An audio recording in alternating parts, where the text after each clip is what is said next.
a little bit of basics on asbestos. If it enters the body can't break it down, and therefore causing, it could be cancers, it could be scarring inside of the lung tissues, which cause health hazards. And the idea would be to not breathe it in. And so the disturbance of, let's just say, drywall, popcorn texture, any of the main components that can have asbestos, the release of them gives opportunity. Not that it's a 100% like it's gonna happen, because we're built with a little bit of filtration, like nose hairs, mucus, and things like that, that can keep things from being breathed in. However, it does increase the risk every time something is disturbed, that there's an opportunity for you or somebody else to breathe it in.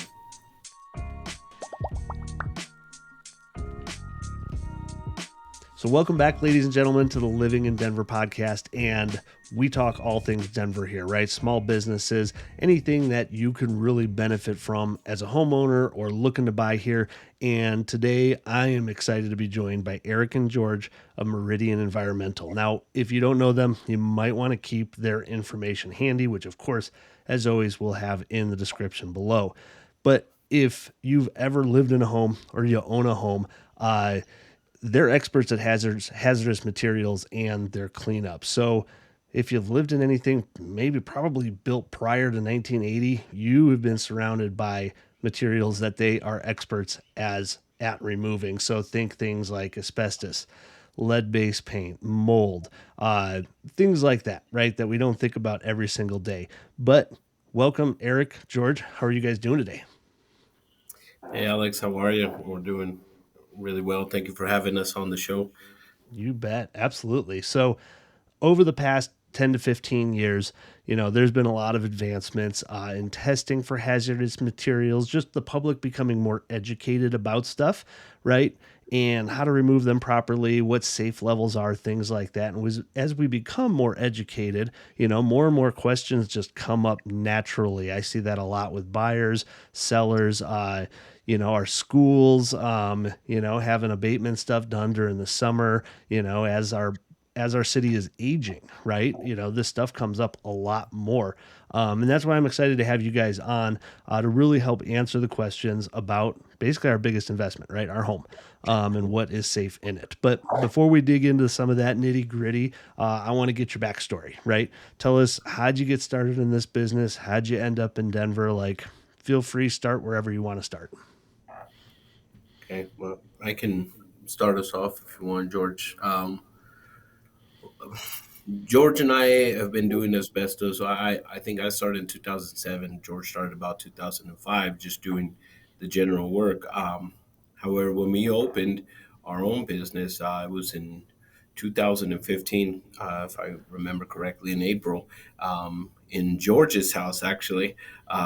We were taking up residence in his residence, if you would, just kind of using a little bit of his living room space to start to prepare our groundwork on paperwork, permitting, and just kind of learning, navigating our way through that. And then we took a shed that he had in the backyard for some of our equipment and stuff. So we put a little money in to try to get our stuff off the ground, just because it's something that we thought we could do for ourselves. But yeah, we were in George's house for a little bit. How many years would you say, George, were we at your house? Maybe two or something like that, 1 or 2. Probably about a year and a half.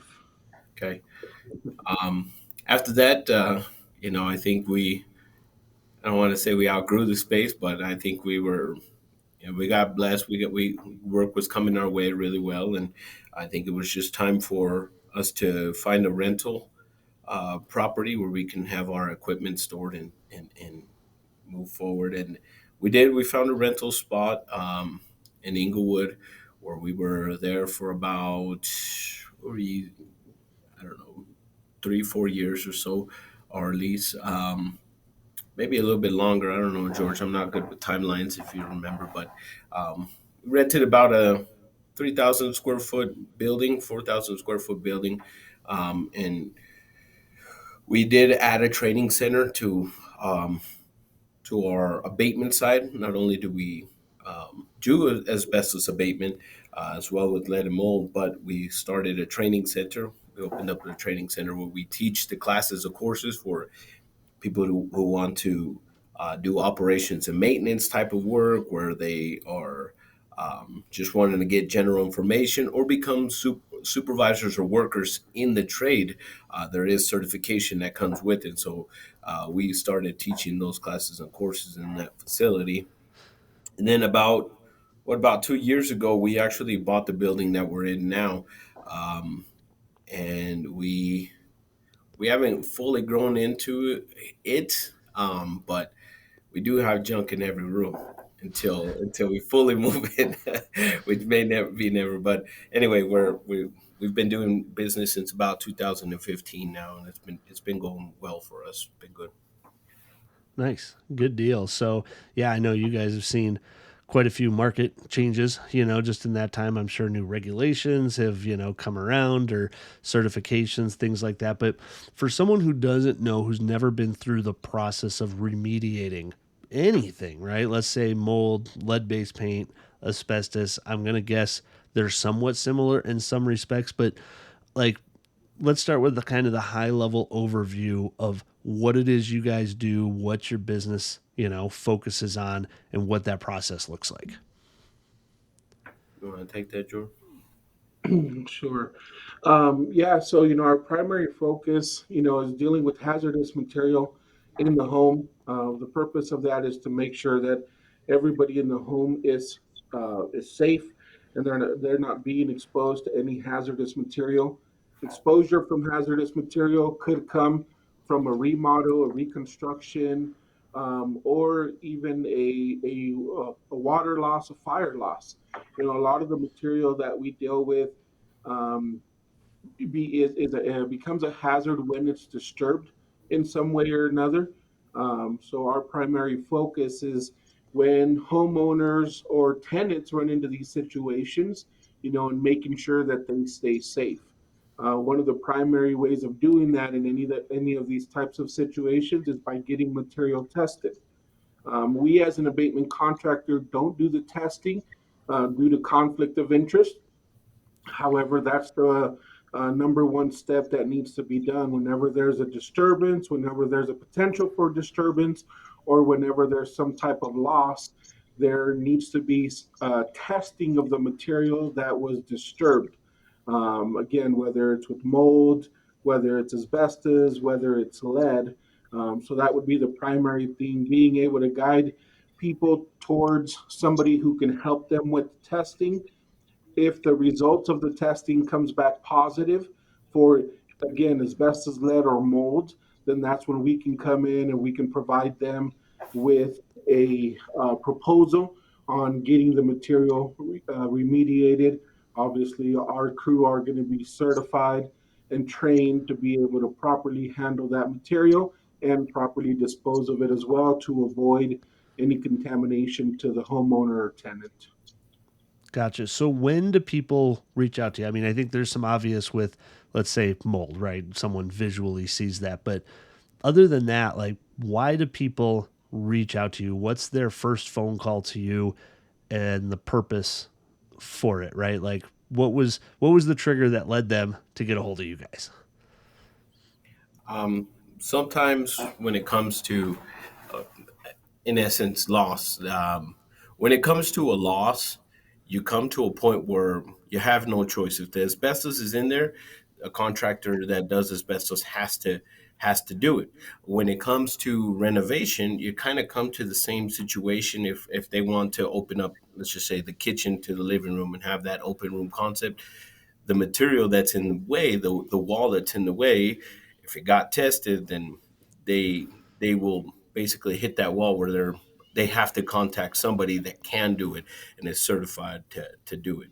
And so that's mainly what we see coming in is either if it's a renovation, a homeowner doesn't know enough information. When they call, don't ask questions. They'll kind of go through a lot of the basic stuff. Am I in danger? Is this going to cause any issues? When can you start? And when do you finish it? Of course, the one that we always get, how much does it cost? And Yeah. so Yeah. those are some of the basic questions when it comes to getting calls and starting that process, if you would. Gotcha. So it's going to be, I'm kind of hearing you say things like insurance, right? That something happened, there was a flood that happened, Mhm. something like that, pipe burst, and then contractors from construction. Do you get a lot of calls directly from homeowners?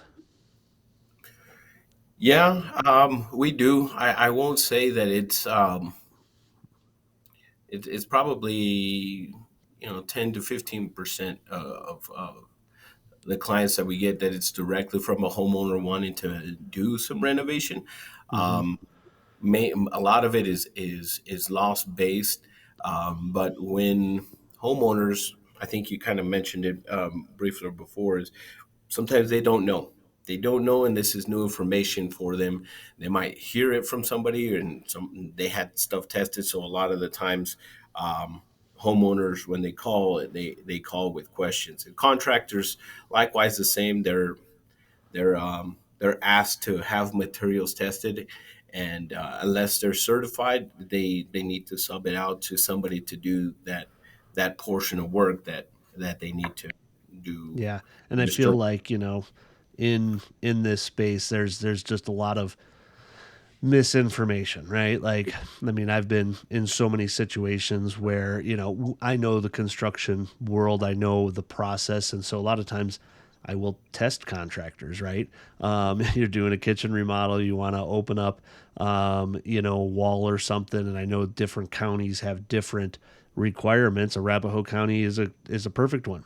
If they don't know that the first thing they need to do is test before they pull a permit to remodel the kitchen, like they don't know what they're doing. So how can, and I know this might be a tough question to answer, but how can homeowners know that they're doing the right thing and going through the right steps? Like, what is the best resource for them? Because as homeowners, we don't know what needs a permit or not, right? We don't know, what needs to be tested for. And you kind of find out through trial and error, unfortunately. And I think it would fall on the homeowner for the most part because you own the property. Like, what can people do to protect themselves?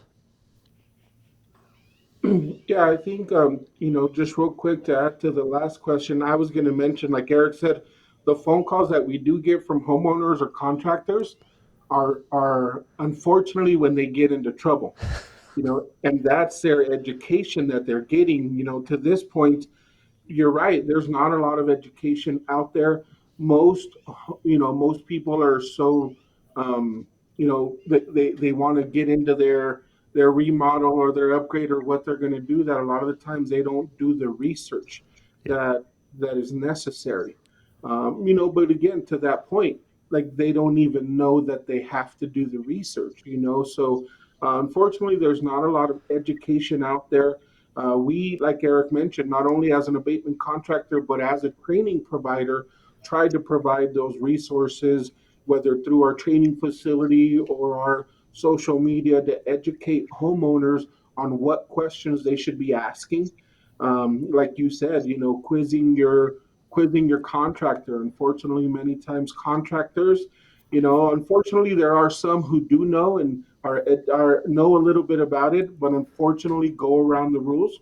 But unfortunately, even with contractors, they should know better because they're in the profession, but sometimes they don't even know themselves. Yeah. So as a homeowner, it's very important for homeowners to do the research, to educate themselves, and going to your local county in regards to the building department in regards to what process they're going to expect, and not completely just rely on the contractor. Yeah. Yeah. 100% with you. Well, let's start by educating the population one view at a time here because that's the only way we can do it. And then I'm sure there'll be a law changed in 5 years and we'll have to re-educate people anyways. But Yeah. speaking of education, I did a search on asbestos, right? I'm in the industry, so I kind of understand it a little better than most out there, but most people don't. And I just wanted to see what the biggest misconceptions out there were. And I just want to get your guys' opinion from being in the business, having vastly more knowledge than pretty much anybody you can talk to about the big A word, asbestos, right? Because that's what most people get freaked out about. And this is what came up. So the first one was asbestos only poses a risk if it's disturbed. Fact, fiction. What do you guys say?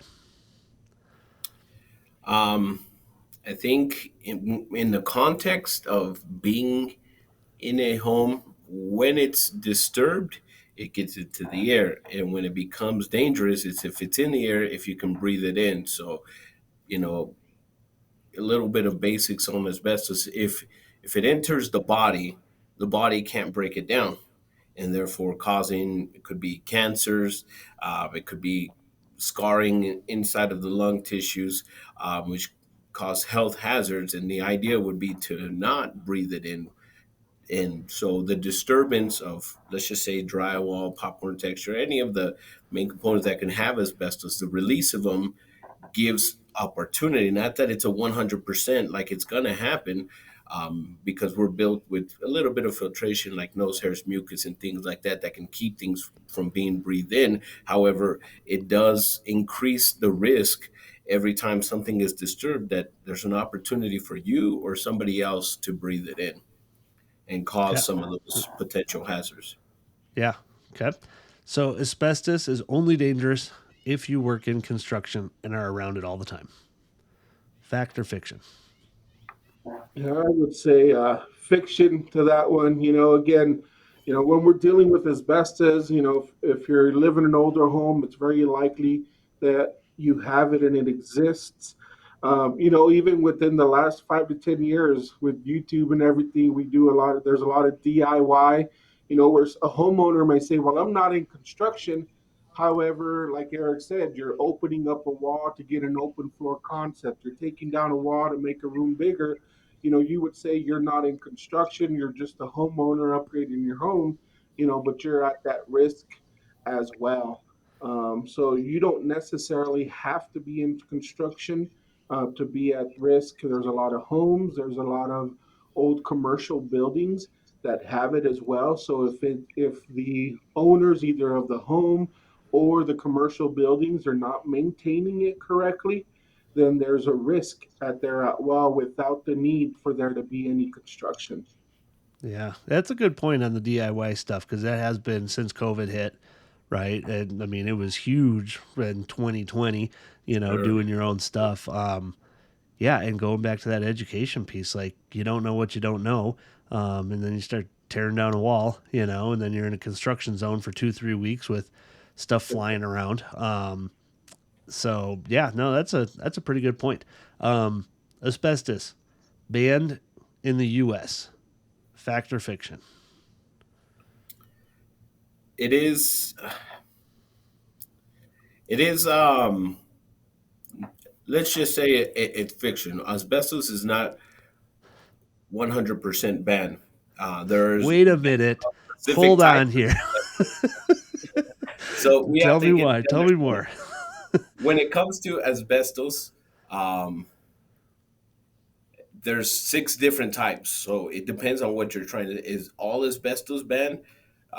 No, it's not. But there are specific types that have been banned or stopped from being used. And actually, recently we had a specific ban on one of the types, on asbestos not too long ago.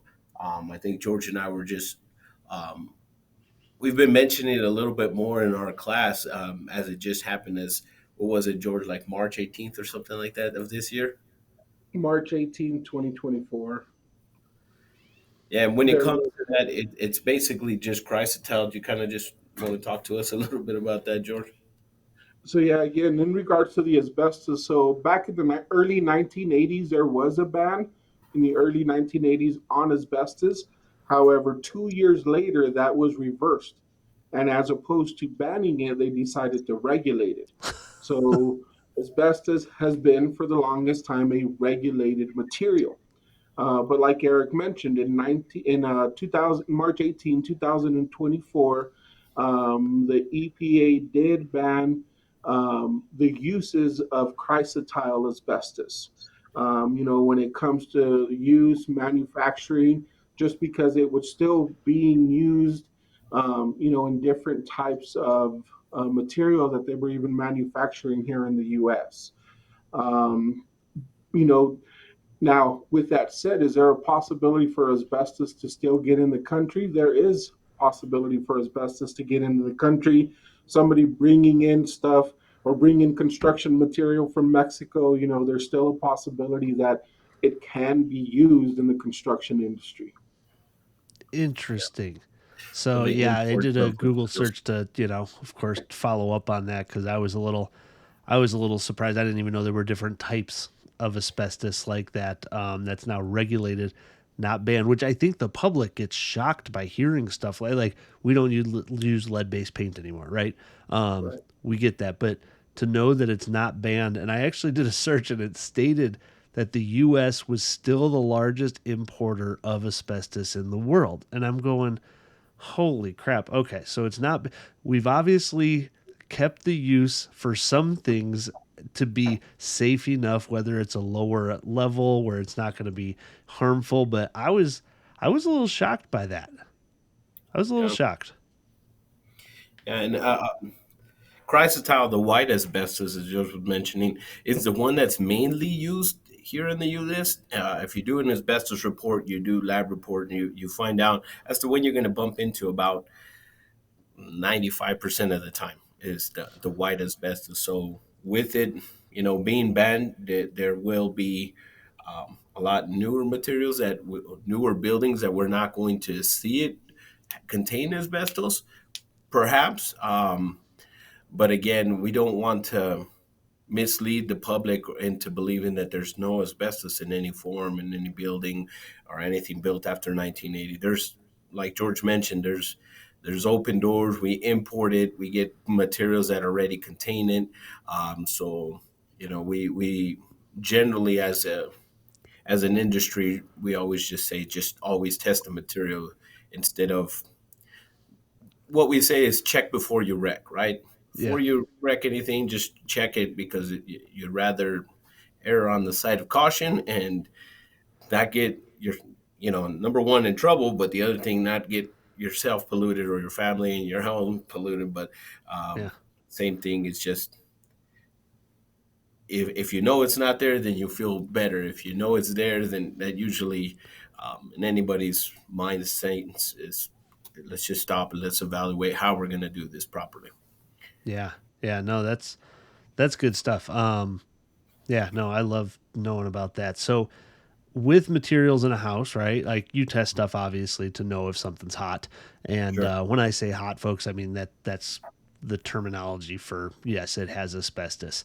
Um, but are there materials that you look at, and the one that of course comes to mind is popcorn ceilings, but because I think just most people have seen that and heard that before. But are there any things you look at that you're like, yep, I know has asbestos in it. This has asbestos. Like from an industry pro, like are there materials that you just know have asbestos in it? Yeah, there's a lot of suspect material for sure. Popcorn ceiling is one of the biggest ones. Very nice and shiny, right? So that's something. 9 by 9 floor tiles. A lot of the basements that we go into older homes, they have 9 by 9 floor tiles, which are the smaller ones. You can tell they're old material due to the colors that they use, right? 1970s, 1980s colors, both reds and greens on the floor tile. So that's suspect material. Any um, any linoleum flooring, old sheeting, could contain it as well, primarily in entryways, kitchens, and bathrooms. That linoleum flooring is a suspect material, and old siding. There's old siding. It looks like concrete. It's referred to as transite or transite panels. Old siding around old homes are a suspect material as well. And when you look at those, the probability of them coming back positive for asbestos is very high for sure. Yeah. Okay. If I can add to what George was saying, just to kind of give um, a mental picture to homeowners that might see this or view this, um, 70s was heavily used asbestos. And so a lot of things that are suspect usually look 70 era, um, I guess, materials built kind of in the 70 era kind of look, right?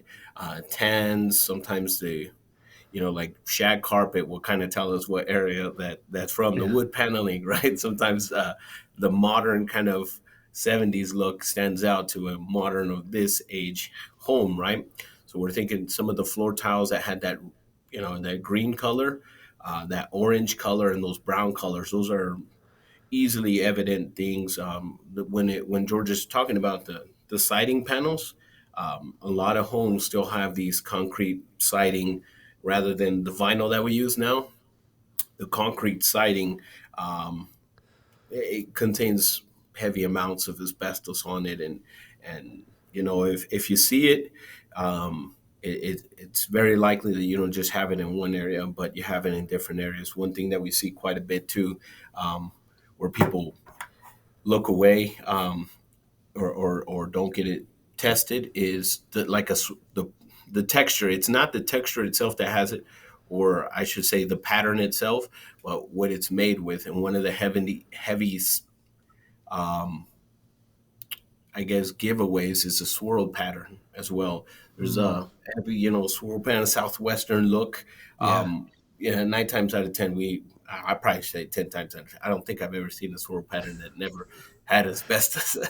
But Yeah. it's those 70 kind of just pictures that you see. This was an era type back in those times. So if you're looking at renovating or things like that, those are at least things that should pop into your head to pause, think twice, and like you said, I think beginning of the show, presume that it contains it. You just want to assume that it's there, and just be Yeah. careful, pause, and think twice about it.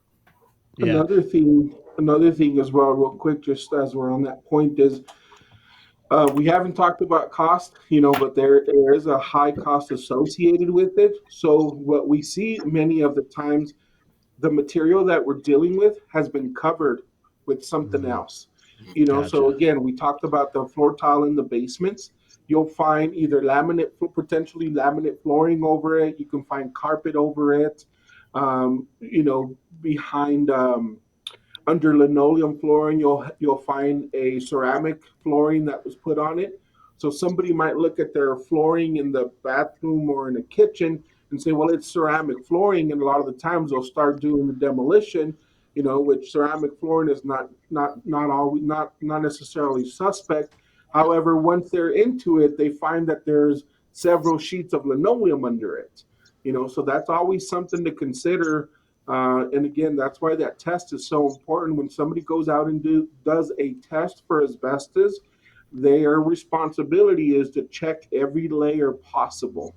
Where a homeowner who's doing a DIY may not consider that. And then once they're into it, they find that there's two layers of linoleum under the ceramic flooring in their kitchen. And at that point, they're too far into it that they just keep going, Yeah.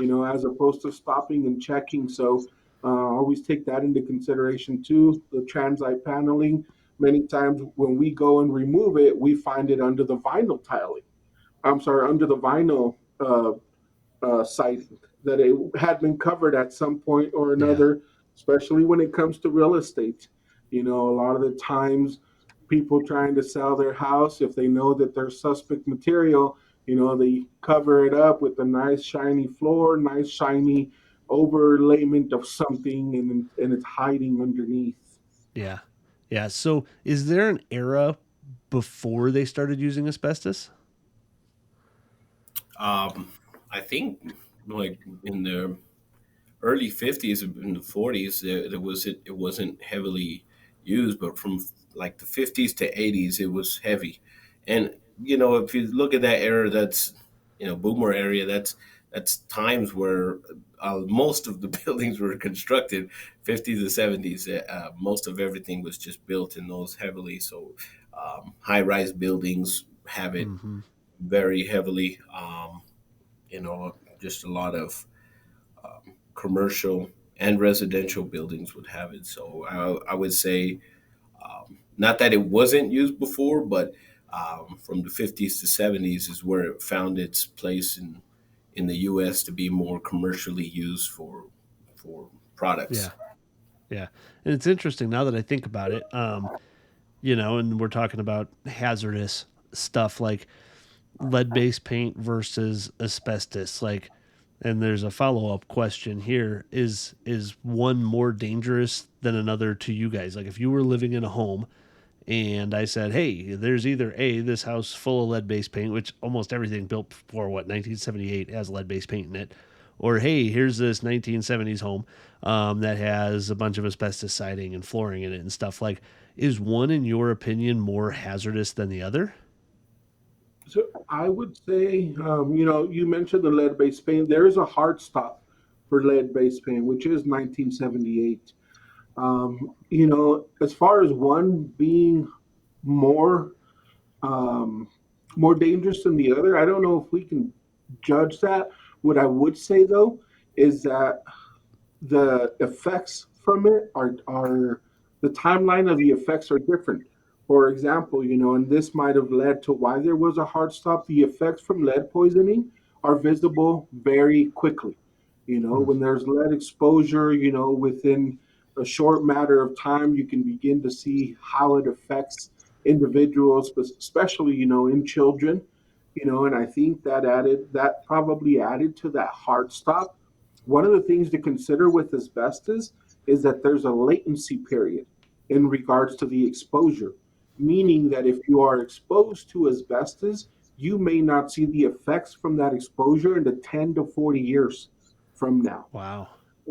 And because there's such a long time in between from when you receive the exposure to the effects, I think it leads people to believe that it's less dangerous, because you can be exposed to it and not necessarily feel any effects from it within, you know, days, weeks, months, or short term years. Some people might say, well, asbestos is not dangerous. I've been removing it for a long time and I don't have any issues. The problem is that long term exposure, So I think when we consider it, I don't think it's necessarily, well, that one is more dangerous than the other. I think they're both equally dangerous. They both equally can um, cause health effects, but the difference is the timeline of when it occurs. Yeah. And so the reason why I asked that though is because in real estate, you sell a house built in 1965 and you have by state law, it's only the only contract that is necessary to sell a house. Like you could buy a house from each other and you don't have to use any of the state approved forms except for one. And that's for That, lead based paint disclosure, stating yeah. either the seller is aware or unaware or has tested or has not tested for lead based paint, but yet we don't have that for any other material. So I wonder if that's coming down the pike, right? Of disclosing if like you said, covering up asbestos in your house. It's easy to kind of determine potentially what has it. A quick Google search, hey, is this siding full of asbestos? 95% chance, yes, it is. Great, let's just side over it. Let's not get it remediated. No big deal. So I wonder if that's coming down the pike.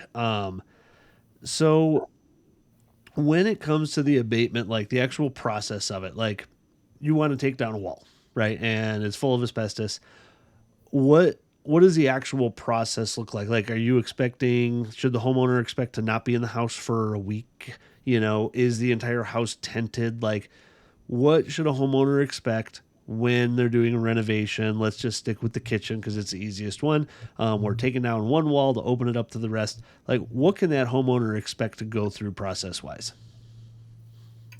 Um, it can vary, and maybe George, you can talk a little bit about the permitting when it comes to single family in a second. But normally, um, we don't have to have families or building owners leave for a section of their home. The way we do abatement is by section, and that depends on square footage of the house. Sometimes the layout of the house, right? If the kitchen's kind of right next to the hallway that leads to the bedrooms in a sense, and I have to set up right in front of that hallway, then I'm definitely going to close off access to those rooms, which may make it an hospital for the homeowner. However, if there's a section that's separate, like I can take the living room over and be adjacent, connected to the kitchen, and stay in just in those areas, then we can usually give access to the homeowner to be there. And yes, it is completely safe for the homeowner to be there while abatement is being done, because of the process that's regulated, the way it's set up, and the way we train everybody to do the work. It is to basically, the idea is to keep everything coming towards us and nothing ever to spread or to go to the outside. So air that is being created, like emissions, stay on the inside and they don't migrate to the outside, as well as all the air that comes to our work area comes from outside. So clean air is rushing continually, keeping things from coming to the outside. So yes, it's definitely um, able to stay safe while homeowners are in there, but it depends heavily on the homeowner's setup. And when it comes to permitting and setup time, I'll let George kind of talk a little bit about the permitting and things and On the the permitting, yeah, on the permitting side, we talked about if there's a loss or anything like that, which would be an emergency. At that point, if it's an emergency, we can submit for a permit with the health department. So we submit permits with the Colorado Department of Public Health and Environment. So anytime we're going to remove over 32 square feet of material in a single family home, we as a number one, you need an abatement contractor. As an abatement contractor, we have to submit a permit application so that we can perform that work. Again, if it's due to a loss, fire, water, or some type of emergency, then we can get an emergency permit, which can happen within 24 to 48 hours to address it. If it's a remodel, an upgrade or anything like that, then the health department does have a 10-day waiting period. Therefore, it would be about 2 weeks before the work can get started. Gotcha. Okay. So when you do your job, and I've seen some sites, and to explain it to the audience out there, it's yeah, you guys, I mean, you show up in suits like you're, in a hazardous environment, right? Like you're completely covered head to toe. And whatever area you're remediating out is it basically a vacuum seal that you kind of need to create in a space in order to ensure that you don't have a spill? That is correct. So what we do is we set up a containment with plastic barriers. So you're right; those are completely sealed, both to the ceiling, to the floor, each wall on the sides.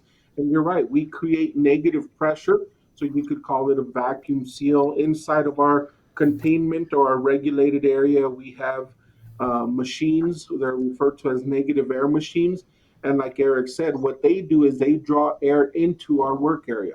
When it comes to asbestos, asbestos is dangerous primarily when it's disturbed and when it's in the air.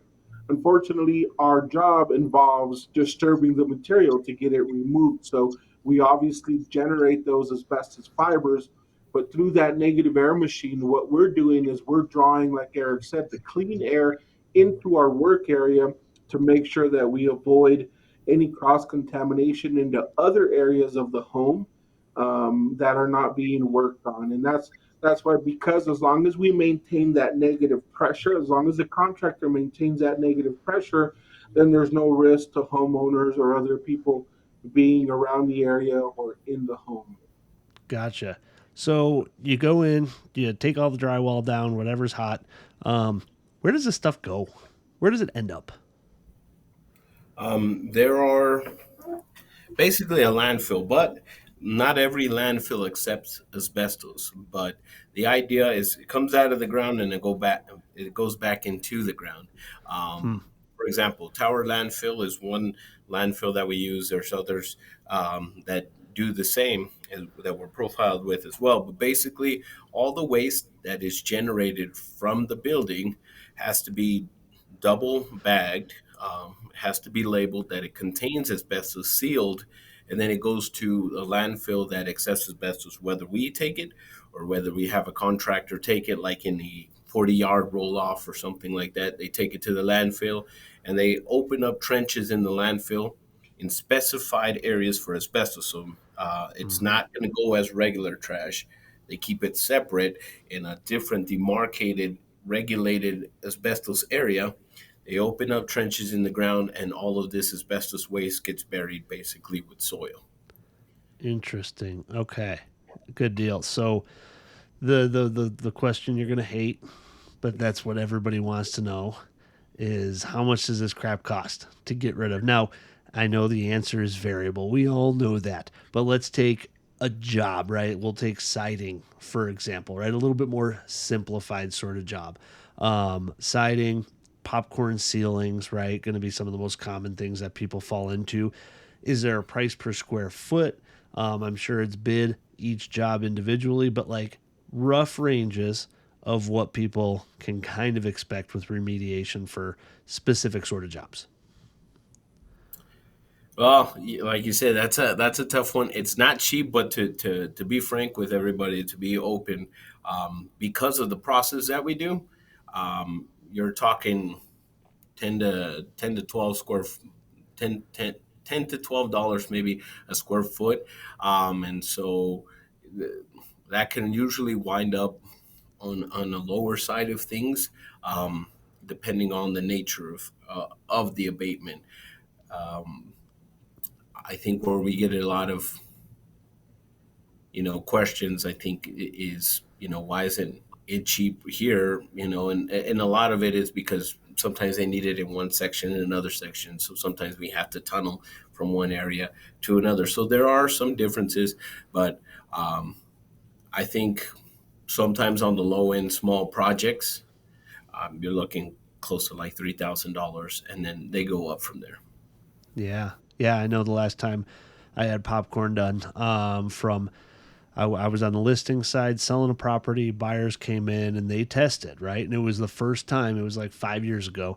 It was the first time that I had had a buyer just randomly test walls. They weren't planning on doing any renovations, but their thing was is they didn't want to live in a home with asbestos in it. Like that was the thing. And it was built early 80s, I think. So I didn't think there was going to be much of a risk. But yeah, the popcorn ceiling came in hot, right? And it was the only place that came in hot. And even the tester was like, "Ooh, you're kind of lucky there, because if it was in the ceiling, it was most likely in the tape or the mud that they used on the drywall. You got lucky." Um, and yeah, it was 2,000 ish square feet, and at the time, I think it was into the 20s, right, mid 20s, 25,000 to 30,000 range. Yeah. I was surprised by it, as was my main general contractor. But as we know here in Colorado, like I mean, employees and running a business is a big challenge. Like we face unique challenges here in Colorado. My wife owns a landscaping company. I talk about it all the time.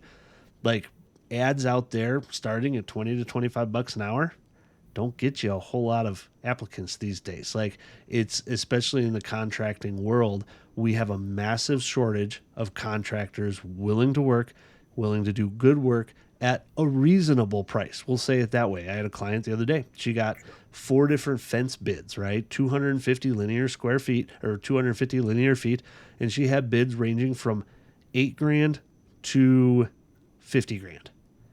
And you go for the same exact fence. Why? Because that person at 50 grand, if you don't take the job, the next person probably will. Right. And so it's really a challenging environment for most Colorado businesses. And I appreciate what you guys are doing. And as we kind of get more educated as a population, I think your services are going to be vastly more needed. So if you're out there looking for a home, like keep in mind future renovations. It's not off the table to ask to have the walls tested for asbestos, mold. That was another quick kind of question there. Like I hear a lot. Mold is a much bigger issue in other states where it's much more humid, but we're an extremely dry climate here in Colorado. How much do you guys actually see mold issues? Let's forget leaks and water damage for a second, because I'm sure that's where a lot of it comes from. But maybe I'm wrong. Like, do you guys see mold in everyday situations? No, I think it's mainly when it's connected to a loss like sewer, right? The microbials that are built up. Mm, Um, those are typically where it comes in. Water creates the moisture, which produces it.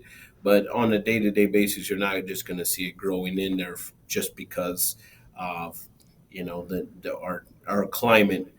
Like you said, it's more drier climate, so having the AC on is not necessarily going to create the moisture as you go to Florida. It almost it's very moist. It seems like it's almost like it's taste, the smell in the air that you can say this is very moist. There's possibilities here, but we don't see it very often. It's most mainly, like you mentioned, um, sewer backups or things that would have caused the microbials to start up. Yeah, good deal. Well, great, Eric, George. This has been amazing, and hopefully, people have found this educational somewhat. But if there's something we missed, like what's the best way people can reach out to you to get educated or to talk to you about an upcoming project that they have? Um, the best way is you guys can look us up and check out our information on our webpage. It does go over a lot of our contact information, whether you want to shoot us an email and request a bid for something. You can always call us and ask questions. We get a lot of questions, and since we're a training provider, we're happy to answer any of your questions. It's to prevent, or if you're looking to create a project. So those are the two basic things. You can call us or email us, and we're usually pretty quick at responding to when it comes to any projects or any questions that needed. Yeah, good deal. And you guys are open. I mean, I talk to contractors all the time, and a lot of times you feel bad or dumb asking questions. But you guys are pros. You're in the, you know, public service business, right? And serving people that don't know what they don't know. So don't hesitate, ladies and gentlemen, to reach out. Eric, George, Meridian Environmental, once again. And until the next time, ladies and gentlemen, happy housing. Thank you.